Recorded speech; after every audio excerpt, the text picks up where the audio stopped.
A Titânia Telecom mudou de nome, mas continua bem pertinho de você. Agora, pode chamar a gente de amigo. Acesse sejaamigo.com.br e conheça os planos. Amigo, viva conexões reais. Olá, meus amigos, sejam muito bem-vindos a mais uma entrevista aqui no Repórter MT. Hoje nós vamos falar sobre endividamento. Está muito endividados?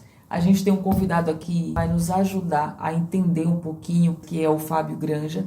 Existe uma expectativa de que esse endividamento que as famílias já passam aumente. E quem nos fala isso é a Pesquisa Nacional de Comércio, Bens e Serviços, que é a CNC. Ela fala que 78% dos brasileiros estão devendo.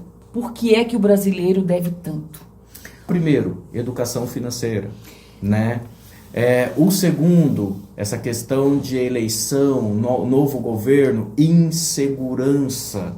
Então, eu vou segurar os meus recursos, eu não vou investir, eu não vou pagar as dívidas, eu vou segurar o que eu tenho porque eu não sei o que pode acontecer nos próximos meses. Será que eu vou continuar com o meu emprego? Será que a empresa vai continuar vendendo bem? Será que vai ter crédito no mercado? Então, são muitas as dúvidas que fazem algumas pessoas segurarem para poder pagar suas contas básicas, como água, energia, alimentos, e acaba deixando outras dívidas como financiamento, o cartão de crédito, que é o grande vilão, e tantas outras que tem por aí. Eu gostaria que você pontuasse de que forma que a gente pode aprender um pouco mais para não gastar mais do que a gente ganha, que eu acho que esse é o grande desafio. É possível isso? É possível, sim. E existem conceitos básicos. Nós mesmos possuímos um portal, que ele se chama Meu Bolso Feliz, que apresenta conceitos básicos para que você possa ter uma vida melhor planejada, uma vida financeira melhor planejada.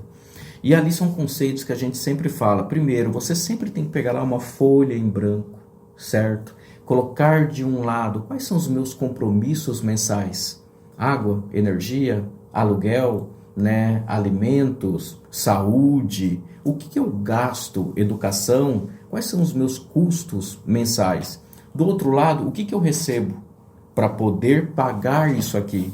Sobra? Não sobra? Não está sobrando? Opa, eu preciso reduzir essa outra conta fixa que eu tenho aqui do lado. Eu vou começar a reduzir energia, economizar energia, eu vou economizar água. O que eu vou ter que trocar alguns alimentos por outros para poder ter um equilíbrio melhor? E daí sim, quando eu pego essa receita, vou reduzir por esses custos fixos, eu vou verificar o que sobra. Dentro dessa sobra, o correto é você separar uma fatia para investimento, para poupar, e uma outra fatia, aí sim eu vou consumir. Só que a nossa cultura, eu sempre digo isso, nós não fomos educados, nós não fomos direcionados para planejar, nós não fomos direcionados para poupar, para investir. Pelo contrário, nós sempre fomos estimulados a consumir. Olhar do lado o colega, ver que ele tem um tênis legal, eu quero ter um tênis igual ou melhor. Olhar do lado, ver o meu colega com um celular X, eu quero ter um celular Y melhor que o dele. E vai estimulando o consumo sem ter um planejamento viável para que aquilo dali aconteça. Já existem agora, aqui no estado de Mato Grosso, nós tivemos até um diálogo recente, até com o governo do estado, conversando com eles, já estão implantando dentro dos colégios, das escolas, o tema educação financeira, que deveria ter sido implantado lá atrás, mas o importante é que a gente trabalhe isso cada vez mais, para que as pessoas possam saber o que de fato podem gastar e aí sim ter o nosso grande sonho, que é o consumo consciente, que ajuda o cliente, o consumidor e ajuda a empresa, porque vai reduzir o risco dessa empresa a ter pessoas inadimplentes ali dentro. A gente está falando aqui de pessoas e indivíduos, né? Mas existe também o endividamento das empresas. Boa parte delas por conta da pandemia. Eu gostaria que você comentasse isso hoje, mais de 2 anos da pandemia. Como é que está essa situação aqui, principalmente aqui em Cuiabá? A minha vontade era chegar aqui e não falar mais de pandemia, né? Porque a pandemia machucou muito o setor produtivo, machucou muito o comércio, os prestadores de serviços. Naquela ocasião, empresas e pessoas tiveram que se reinventar, mudar de negócios, muitos fecharam as portas. E aqueles que quiseram manter os seus negócios, nós tivemos relatos, né, que venderam pertences pessoais, até mesmo apartamentos, para poder injetar esse recurso dentro do negócio dele e preservar o emprego e manter as portas abertas para continuar esse trabalho dentro da sociedade. Só que muitos contraíram dívidas com empréstimos. E esses empréstimos, a conta está aí, ainda para ser paga. E para você pagar, você tem lá, você contrai, você tem que essa dívida, mas você ainda tem que manter a sua estrutura. Então é desafiador. O mercado tem mudado muito e de forma constante.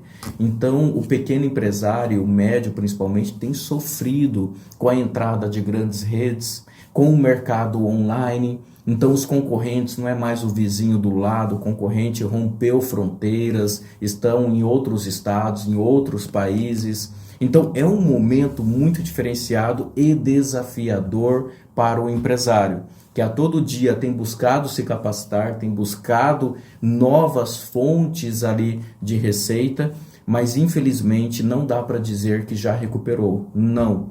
A nossa estimativa para recuperar de fato todo o prejuízo ocasionado, ele pode levar ainda mais 4 ou 5 anos para você chegar num equilíbrio de fluxo de caixa e ter uma operação mais sadia. Só que outros fatores vão entrando a todo momento. E isso vai dificultando voltar a ter essa estabilidade que muitas empresas tinham antes da pandemia. Existe sempre uma expectativa grande em torno das datas comemorativas, né?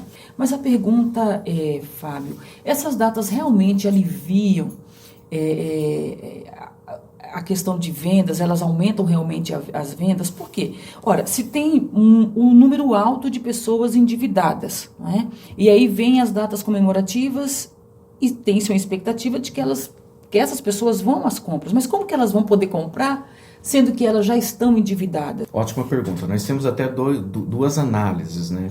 Quando a gente trabalha principalmente Dia das Mães, Dia dos Namorados, Dia dos Pais é um pouquinho menor, não sei porquê, mas é um pouquinho menor. Aí tem Dia das Crianças e o Natal, são datas afetivas. Uhum. São datas que mexem com a emoção. E o brasileiro, ele trabalha muito a emoção. É menos razão do que emoção. E até nas pesquisas que a gente faz, é absurdo assim, o número de pessoas que dizem que vão comprar de qualquer maneira.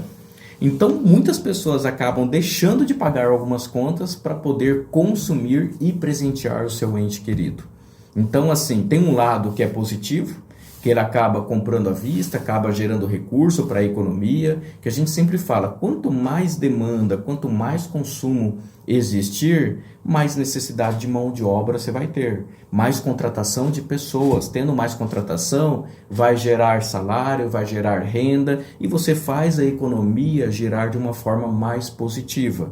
Mas por outro lado, tem a questão da inadimplência. Eu consumo aqui, eu gasto, mas eu não pago isso. E aí que entra mais uma vez a questão da educação financeira para tirar um pouco dessa emoção das pessoas e trazer um pouco para a razão, que é o planejamento, que é a visão futura, que é o que está acontecendo, que é o que de fato eu posso pagar, o que eu tenho que poupar, o que eu posso investir. Então, a partir do momento que a gente tiver um amadurecimento dentro dessa cultura, principalmente agora com a implantação já desse tema em muitas escolas, nós vamos ter talvez uma geração futura muito mais preparada. Inclusive, quando a gente analisa o cenário mundial, o que a gente percebe? Toda vez que você tem um momento drástico dentro da economia, como já aconteceu na Bolsa, na queda de Nova York, em outras situações, aquela geração ela acaba sendo preparada pela dor para se planejar melhor. Só que nós não queremos que isso aconteça aqui. Nós queremos que as pessoas sejam preparadas de forma natural. E é aí que a gente precisa trabalhar esse tema educação financeira. Fábio, sobre a taxação dos produtos que são vendidos ali pela internet. A gente vê aí lojas famosas vendendo bastante aqui. E, por outro lado, os produtos aqui, até por essa questão de impostos que você citou, é um absurdo. E aí, se você tem uma oportunidade de trazer um produto também de qualidade, porém com um preço bem menor, obviamente as pessoas vão buscar essa alternativa. E agora tem essa questão da taxação. Como é que vocês, da CDL, como é que vocês, como que vocês analisam isso? A gente precisa ter um equilíbrio, né? O que acontece muito? Você consegue produtos muito mais em conta pela internet, só que a arrecadação não fica dentro do seu estado. Para onde que vai? Cadê a cobrança? Onde que está ficando isso? Então, assim, se o empresário que está aqui dentro enfrenta muitas vezes, como já aconteceu, vamos pegar a região central até aqui de Cuiabá, que às vezes o empresário está com as portas abertas, está lá pagando seus impostos em dia, na frente dele existe a pirataria. Na frente dele tem um ambulante com produtos que envolve contrabando. Então ele já está enfrentando esse problema lá. Imagina ele enfrentando um ambiente online, né? Um e-commerce, onde não existe a mesma cobrança de tributação que ele paga no dia a dia. É uma concorrência totalmente desleal. Então, se nós queremos gerar um equilíbrio, fazer com que a economia, nessa roda da economia, seja justa para todos e que todos possam ganhar, tanto o privado quanto o público, nós precisamos urgente trabalhar esse tema e provocarmos aí uma reforma. Maravilha, é isso, minha gente. Vamos nos educar financeiramente. Eu quero agradecer a sua companhia, dizer para você ficar ligadinho, continuar ligado no site Repórter MT, para permanecer sempre muito bem informado. Você já sabe, a qualquer hora a gente volta com um novo entrevistado e um novo assunto para dividir com você que nos acompanha sempre. Muito obrigado e até qualquer hora. A Titânia Telecom mudou de nome, mas continua bem pertinho de você. Agora, pode chamar a gente de amigo. Acesse sejaamigo.com.br e conheça os planos. Amigo, viva conexões reais.